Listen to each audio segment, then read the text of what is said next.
आज के इस वीडियो में हम लोग पढ़ेंगे भारतीय संविधान की उद्देशिका, जिसे प्रस्तावना भी कहते हैं। इंग्लिश में प्रीम्बल बोला जाता है, प्रीम्बल ऑफ इंडियन कॉन्स्टिट्यूशन। ठीक है, कहने के लिए तो सिर्फ ये एक ही पेज का होता है, जबकि एग्जाम्स के व्यू से देखें तो बहुत ज़्यादा इंपॉर्टेंट है। लगातार क्वेश्चन एग्जाम्स में पूछे गए हैं, पूछे जा रहे हैं।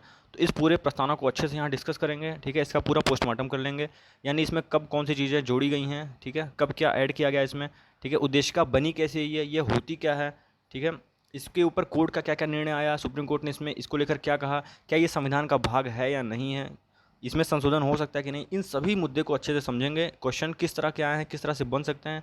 तो चलिए वीडियो को स्टार्ट करते हैं हम। सबसे पहले मैं आपको बता दूं उद्देशिका होती क्या है। उद्देशिका यानी प्रस्तावना, ये होती क्या है। उद्देशिका का साफ अर्थ है यानी उद्देश्य, यानी इस प्रस्तावना में उद्देश्य है, लेकिन किस चीज़ का उद्देश्य है इसको समझते हैं। देखिए, अगर आप मार्केट में कोई बुक लेने जाते हैं तो आप उस बुक को, अगर आप समझना है कि इस बुक में क्या चीज़ें हैं, तो आप उस बुक के सबसे फ्रंट पेज को खोल के देखते हैं और आप समझ जाते हैं पढ़ के कि यानी इस बुक में ऑथर क्या कहना चाह रहा है, इसमें क्या चीज़ें हैं। उसी तरह से अगर आपको भारत के संविधान को समझना है तो आप सबसे पहले भारत के संविधान की प्रस्तावना को पढ़िए। आप यहाँ से समझ सकते हैं कि भारत के संविधान निर्माता क्या सोचकर संविधान लिखे, ठीक है, उनका उद्देश्य क्या है, क्या चीज़ें उन्होंने संविधान में समाहित की गई। तो यानी ये जो उद्देशिका है, इससे आप भारतीय संविधान को समझ सकते हैं। इसीलिए भारत के संविधान के जो प्रस्तावना है, इसी को संविधान की कुंजी भी कहा जाता है। तो अगर एग्जाम्स में क्वेश्चन पूछ रहा है कि भारत के संविधान की कुंजी क्या है, तो आप टिक मार दीजिए कि प्रस्तावना को ही कुंजी कहा जाता है। ठीक है, अब मैं आपके सामने इस प्रस्तावना को एक बार पढ़ता हूँ, उसके बाद हम लोग आगे सब कुछ अच्छे से समझेंगे। देखिए, ये जो प्रस्तावना मैं पढ़ने जा रहा हूँ, ये वर्तमान समय में प्रस्तावना इस तरह से है। वर्तमान समय का मतलब ये है कि जब भारत संविधान लागू हुआ, उस समय का संविधान, उस समय प्रस्तावना ऐसी नहीं थी। ठीक है, उस समय ये थोड़ा सा बदला हुआ रूप था। कैसे था? उस समय ये 3 शब्द 1976 में जोड़ने के बाद ये बदल गया। उसके पहले ये 3 शब्द नहीं थे। ठीक है, हम उसी को समझेंगे कब जोड़ा गया, क्या चीज़ें जोड़ी गई। तो सबसे पहले एक बार पढ़ते हैं संविधान की प्रस्तावना क्या है। सबसे पहले देखते हैं हम भारत के लोग, यहाँ शुरू होता है। हम भारत के लोग भारत को एक संपूर्ण प्रभुत्व संपन्न समाजवादी पंथ निरपेक्ष लोकतंत्रात्मक गणराज्य बनाने के लिए तथा उसके समस्त नागरिकों को सामाजिक, आर्थिक और राजनीतिक न्याय, विचार, अभिव्यक्ति, विश्वास, धर्म और उपासना की स्वतंत्रता, प्रतिष्ठा और अवसर की समता प्राप्त करने के लिए तथा उन सब में व्यक्ति की गरिमा और राष्ट्र की एकता और अखंडता सुनिश्चित करने वाली बंधुता बढ़ाने के लिए दृढ़ संकल्प होकर अपनी संविधान सभा में आज तारीख 26 नवंबर 1949 ईस्वी को एतद द्वारा इस संविधान को अंगीकृत, अधिनियमित और आत्मार्पित करते हैं। ठीक है, ये हो गया हमारा भारतीय संविधान की प्रस्तावना। मैं आपको दिखा देता हूँ जब संविधान को लागू किया गया, यानी 26 नवंबर 1950 को एक आंशिक रूप लागू किया जाता है और 26 जनवरी 1950 को पूरा रूप लागू किया जाता है। ठीक है, तो 1949 में जब अपनाया गया तो ये भारत का जो प्रीम्बल है, संविधान का प्रीम्बल यानी प्रस्तावना कुछ इस तरह दिखता था। फिर आपातकाल में जब इसमें बदलाव होता है 1976 के समय, तो कुल भारत का प्रस्तावना इस तरह बदला हुआ, इसका रूप ये रहता है। तो चलिए मैं आपको बताऊँ क्या चीज़ इसमें बदला गया, क्या चीज़ें जोड़ी गई हैं।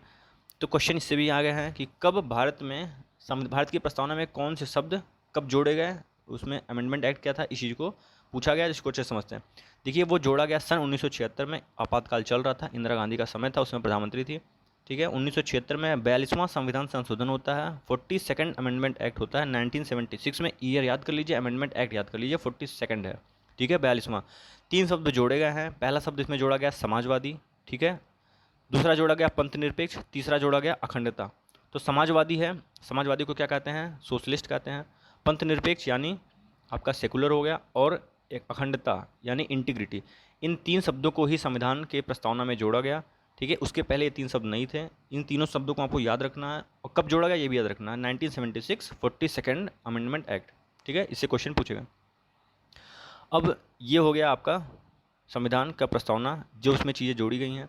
ठीक है, और मैं आपको बता दूं इस संविधान का जो सबसे ऊपर के भाग है प्रस्तावना का, जो ये चीज़ है, यानी यहाँ पे जो लिखा है हम भारत के लोग भारत को एक संपूर्ण प्रभुत्व संपन्न, यहाँ से लेकर आपका गणराज्य तक, यानी यहाँ तक जितने भी शब्द हैं, ये 5 शब्द, इन शब्दों को आपको हूबहू ऐसे ही याद कर लेना है। इनका सीक्वेंस याद रखना है, क्रम एग्जाम्स में पूछे गए हैं, इनका क्रम बोल देता है कि किस सीक्वेंस में है ये संविधान के प्रस्तावना में।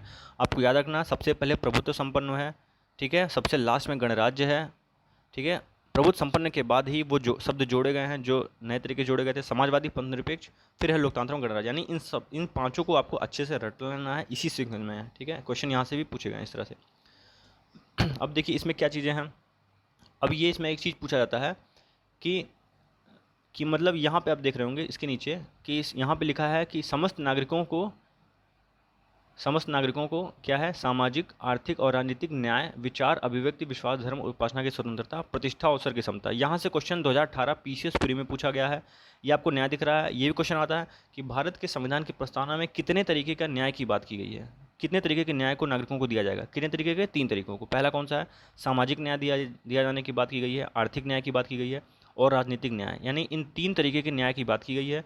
स्वतंत्रता की बात करें तो कुल 5 तरह की स्वतंत्रता की बात की गई है। विचार की स्वतंत्रता, अभिव्यक्ति की स्वतंत्रता, विश्वास की स्वतंत्रता, धर्म की स्वतंत्रता और उपासना की, यानी 5 तरीके की स्वतंत्रता है, 3 तरीके का न्याय है और 2 तरीके की समता है। समता कौन कौन सी है, प्रतिष्ठा और अवसर की समता, ठीक है, 2 तरीके की स्वतंत्रता है, ठीक है। ये 2018 पीसीएस प्री पूछा है, तो आपको यहाँ से भी अच्छे समझना है। देखिए, जो स्वतंत्रता है, एक मौलिक अधिकार में जो स्वतंत्रता है वो अलग स्वतंत्रता है। हमारे संविधान की प्रस्तावना में भी कुछ स्वतंत्रता का जिक्र किया गया, वो भी एग्जाम से पूछा गया। कितने तरह के स्वतंत्रता का जिक्र है, 5 तरीके का, ठीक है। न्याय कितने तरीके का है, 3, और समता कितने तरीके का है, 2, प्रतिष्ठा, अवसर, ठीक है। इन सबको आपको अच्छे से रट लेना, याद कर लेना। अब मैं आपको बताऊं उसके बाद, तो बता दूं उद्देश्य का बना कैसे, यानी ये प्रस्तावना बनी कैसे। तो सबसे पहले मैं आपको बताऊं कि जो भारत संविधान का जो बैठक होता है, पहली बैठक होती है 9 दिसंबर 1946 को, ठीक है। इस दिन अस्थायी अध्यक्ष के तौर पर सच्चिदानंद सिन्हा को इनको अध्यक्ष बनाया जाता है, अस्थायी अध्यक्ष बनाया गया। फिर 11 दिसंबर को अगले दूसरे दिन फिर से बैठक होती है और उस दिन राजेंद्र प्रसाद को स्थायी अध्यक्ष चुन लिया जाता है, ठीक है। फिर जब तीसरी बैठक होती है यानी 13 दिसंबर 1946 को, इसी दिन पंडित जवाहरलाल नेहरू ने भारतीय संविधान को बनाने के लिए कुछ उद्देश्य संकल्प प्रस्तुत किया था। बात को समझिए, 13 दिसंबर 1946 को कुछ उद्देश्य संकल्प प्रस्तुत किया था। उसी उद्देश्य संकल्प को बाद में उसको परिवर्तित करके उसको उद्देशिका यानी प्रस्तावना का रूप दे दिया गया, ठीक है, याद रखना आपको। अच्छा, उन्होंने जो उद्देश्य संकल्प प्रस्तुत किया था, ये भी क्वेश्चन पूछा गया कि उसको पारित कब किया गया था। उसको पारित किया गया 22 जनवरी 1947 को। तो क्वेश्चन इस तरह बन रहे हैं कि पंडित जवाहरलाल नेहरू ने कब उद्देश्य संकल्प प्रस्तुत किया, 13 दिसंबर 1946 को। उसको कब पारित किया गया संविधान सभा द्वारा, 22 जनवरी 1947 को। फिर ये भी क्वेश्चन आ सकता है कि भारत का संविधान के जो प्रस्तावना है वो निम्न में से किसका रूप है। तो किसका रूप है, वो पंडित जवाहरलाल नेहरू के उद्देश्य संकल्प का रूप है, ठीक है। इतनी चीज़ें हो गई। अब मैं आपको बताऊँ, समय समय पर इस पर विवाद रहा। शुरुआत में ये समझा जाता था कि ये जो संविधान का अंग नहीं है प्रस्तावना, ठीक है। इसको लेकर एक वाद हुआ, एक केस हुआ। वो केस कौन सा है, बेरूवाड़ी वाद, ठीक है। बेरूवाड़ी जो केस हुआ, इसमें सुप्रीम कोर्ट ने, बेरूवाड़ी यूनियन जो वाद था 1960 में, 1960 में हुआ, ठीक है। इसमें सुप्रीम कोर्ट ने कहा, क्या कहा उसने, कि इस भारतीय संविधान की जो प्रस्तावना है ये संविधान का अंग नहीं है, ठीक है। उन्होंने स्पष्ट किया कि अंग नहीं है। तो जब संविधान का अंग नहीं हुआ तो इसको संसद यानी जो विधायिका है भारत की, वो संशोधन नहीं कर सकती इसमें, ठीक है। ये चलता रहा कुछ दिन तक, कुछ सालों तक। फिर 1973 में आता है केशवानंद भारती वाद बनाम केरल राज्य जो होता है, ठीक है। ये आपको वाद याद रखना, केस याद रखना, ये केस भी पूछा गया है। तो कौन सा केस था, केशवानंद भारती बनाम केरल राज्य। इस केस में 1973 में सुप्रीम कोर्ट ने कहा कि नहीं भैया, आपका प्रस्तावना जो है ये संविधान का अंग है, अगर अंग है तो इसमें संसद संशोधन कर सकती है, यानी पार्लियामेंट इसमें संशोधन कर सकती है। अब संशोधन कर सकती है तो उसमें नकारात्मक संशोधन नहीं कर सकती, यानी निगेटिव अमेंडमेंट नहीं कर सकती है। फिर अमेंडमेंट कैसा करेगी, इसमें अमेंडमेंट संशोधन जो करेगी वो मूल ढांचा का ऐसा संशोधन करेगी कि इसके मूल ढांचा का विस्तार हो, इसको मजबूतीकरण प्रदान किया जाए, यानी इसमें निगेटिव चीज़ें नहीं होनी चाहिए, ठीक है, जो इसको छीण करे, इसको खत्म करे। तो यानी इसी सिद्धांत, इसी चीज़ को कहा गया मूल ढांचा का सिद्धांत, थ्योरी ऑफ बेसिक स्ट्रक्चर, ठीक है। तो थ्योरी ऑफ बेसिक स्ट्रक्चर कब दिया गया, केशवानंद भारती बनाम केरल राज्य वाले केस में दिया गया 1973। आपको ये याद रखना है। और एक ये भी पूछता है कि किस वाद में सुप्रीम कोर्ट ने प्रस्तावना को संविधान का अंग नहीं माना, तो कब नहीं माना, बेरूवाड़ी वाद जो आपको पहले बताया हूँ 1960 में। 1973 में मान लिया कि भैया अंग है, और साथ में ये भी कहा गया कि आप इसमें निगेटिव अमेंडमेंट नहीं कर सकते, यानी कि थ्योरी ऑफ बेसिक स्ट्रक्चर दिया गया। बाद में बम्बई बनाम यूनियन ऑफ इंडिया एक और केस होता है 1994 में। इसमें और तरीके से स्पष्ट कर दिया गया कि नहीं, इस प्रस्तावना जो है आपका संविधान का भाग है। तो इन सभी बात को आपको अच्छे से याद रखना है। अब हम कुछ देखते हैं, कुछ चीज़ें और हैं, जैसे क्वेश्चन पूछे गए हैं। जैसे क्वेश्चन पूछा जाता है कि भारत के संविधान की आत्मा किसे कहते हैं। तो भारतीय संविधान की जो आत्मा है वो इसी प्रस्तावना को कहते हैं, यानी प्रस्तावना को ही भारतीय संविधान की आत्मा कहा जाता है। इसको आप याद रखना। पर अगर क्वेश्चन में थोड़ा सा ट्विस्ट कर दे कि बी आर अम्बेडकर द्वारा संविधान की आत्मा किसे माना गया, तो अम्बेडकर साहब प्रस्तावना को नहीं मानते। उन्होंने संवैधानिक उपचारों के अधिकार को, यानी आर्टिकल 32 के तहत जो सुप्रीम कोर्ट को पावर दी गई है कि आप मौलिक अधिकारों की रक्षा करें, उसको उन्होंने बी आर अम्बेडकर साहब संवैधानिक उपचारों के अधिकार को ही क्या माना है, आत्मा माना है। जबकि औरों की बात करें, अगर नॉर्मल क्वेश्चन बनता है कि किसे माना गया है, तो प्रस्तावना को माना गया संविधान की आत्मा।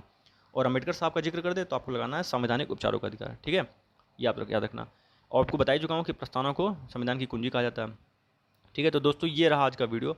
अगर आपको वीडियो अच्छा लगे तो वीडियो को ज़रूर शेयर करें, ठीक है, अपने दोस्तों को ज़रूर दिखाएं। इस वीडियो को लाइक करें और चैनल को जरूर सब्सक्राइब करें। Thank you, thanks for watching.